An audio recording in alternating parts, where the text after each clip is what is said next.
Oke, selamat datang kembali di channel The Traders Lifeline. Ini adalah update untuk pergerakan harga SAUD USD minggu ini dari tanggal berapa sih? Begitu maaf sebentar.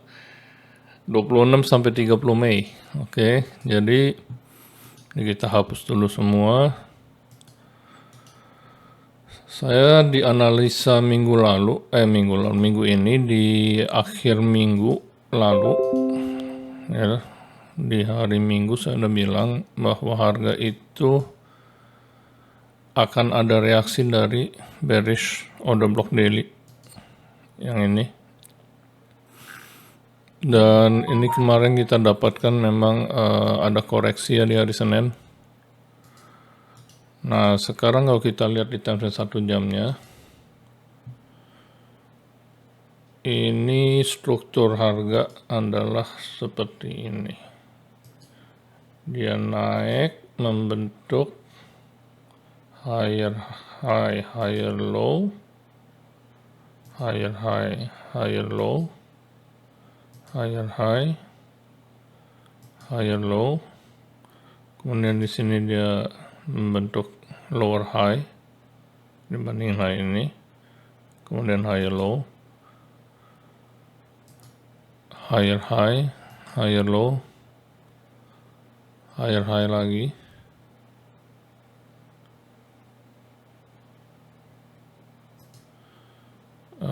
Kemudian di sini dia lower low, lower high, lower low. Nah, ini nih sebetulnya engineered liquidity nih, time frame 1 jam, karena ini relative low. Yang di sini menjadi keanehan adalah gini. Jadi di sini dia sudah mengambil sell side liquidity 1 jam. Kelihatannya seolah-olah dia mau naik. Ya, di sini kan dia lagi bikin higher high, higher low, higher high. Tiba-tiba di sini lower low, gagal break up. Kemudian candle 2 ini tapi lemah, nggak ada kekuatan naik. Dan selanjutnya dia akumulasi dulu untuk lanjut turun malah. Nah, ini kalau pergerakan harga sedang akumulasi begini di time frame 1 jamnya, apalagi kemarin tuh ternyata hari Senin ada bank holiday di Amerika. Itu kita harus mantaunya turun time frame kecil. Karena kalau lagi pergerakan harga ketat begini di time frame 1 jam itu kadang-kadang kurang data. Tapi ini adalah juga salah satu bentuk fake out di mana harga itu kelihatan seolah-olah gagal turun untuk naik tapi malah lanjut turun. Dan di sini kita nggak ngapa-ngapain kalau gue sih. Ya, ini hari Senin kemarin nih. Saatnya istirahat menunggu apa yang akan dikerjakan harga. Nah, data yang sudah terkumpul di hari Senin adalah ada keanehan di sini. Jadi ini harga membentuk sell side liquidity lagi yang sangat ketat dengan dua relative equal low di bawah ini yang sudah terbentuk. Jadi ini mesti gue gedein ya buat kelihatan tuh ya. Jadi 1, 2, 3 ini tidak saling memotong. Nah, ini kalau pergerakan harga seperti ini mencurigakan sekali. Ini kalau di dalam teori ICT kita sebut engineered liquidity. Jadi sengaja disisahkan untuk nanti baru menjadi area likuiditas. Untuk smart money turun ke sini, ambil buat order pairing untuk harga naik. Nah, oke, jadi yang gue masih menunggu dan mau melihat adalah kalau memang analisa bullish kita bertahan, harga itu harus manipulasi ke bawah dulu, which ini belum ada.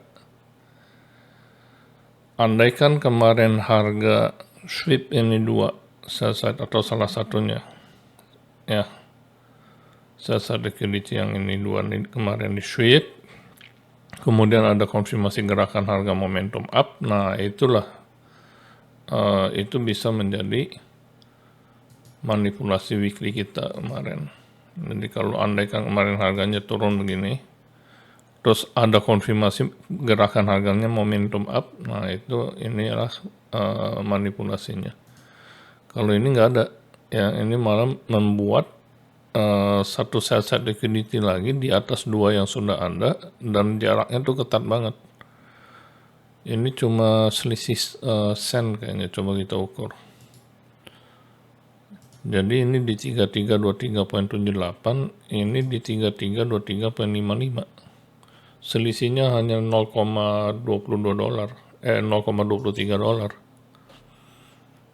Jadi apa yang masih mau gue lihat, yang sedang gue tunggu adalah gini. Harga naik, kalau nggak ke sini, mengambil high ini, atau mengambil high di atasnya ini. Terus turun lagi dulu nih, sikat ini, relative equal low yang ada di bawah. Baru kemudian naik.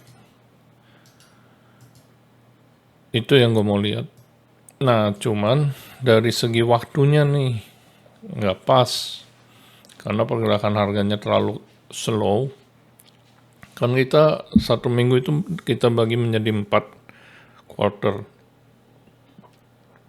Quarter 1 kemarin hari Senin, kemudian hari ini quarter 2, besok hari Rabu quarter 3, dan Kamis quarter 4. Dari segi waktunya ini yang nggak pas. Kenapa? Karena ini udah quarter 2 dan masih butuh gerakan harga yang cukup besar. Dia harus naik dulu. Ya oke, naiknya sih nggak terlalu jauh, ini 140 pip. Terus dia harus dari situ kemudian turun lagi sekitar 300 pip, mengambil sell side liquidity berupa relative equal low di bawah, baru naik. Tapi ya inilah yang harus terjadi kalau harga mau bergerak naik. Nah, kemungkinan kedua, jadi di sini harga sudah mengambil likuiditas 1 jam, terus kemudian dia naik sweep ini untuk harga bukan bullish tapi turun. Tapi so far update-nya adalah gini, gua prediksi harga nih akan naik ya ke level ini untuk kemudian dia turun. Nah, tinggal nanti pada saat dia menyentuh area relative equal low di bawah ini, saya liquidity 1 jam yang di bawah ini, yang 3 garis ini. Pada saat harga mencapai 3 garis di bawah ini, apakah dia akan break atau dia false break atau hanya sweep? Ini nanti yang di bawah nih yang menjadi penentu apakah harga bearish atau bullish. Itu update-nya. Tapi gue yakin gerakan harganya akan seperti ini. Dia akan naik ke sini, kemudian turun. Tentu yakinnya seorang trader, bukan yakinnya seorang rocket scientist atau dokter ya. Dokter aja nggak ada yang 100% juga sih. Jadi kita bukan fisika atau mathematician. Yakinnya seorang trader ya tentu ada probabilitas. Tapi ini gue rasa harga akan bergerak seperti ini. Jadi harga akan naik dulu untuk kemudian turun. Nanti pada saat harga mencapai area ini, sell side liquidity berupa relative equal low di bawah, kita perhatikan lagi apakah harga break, false break, sweep, ya kan, gimana. So ini update gua untuk analisa tanggal 26 sampai 30 Mei. Mudah-mudahan bermanfaat. Salam cuan untuk the rest of the week. Salam profit. Goodbye.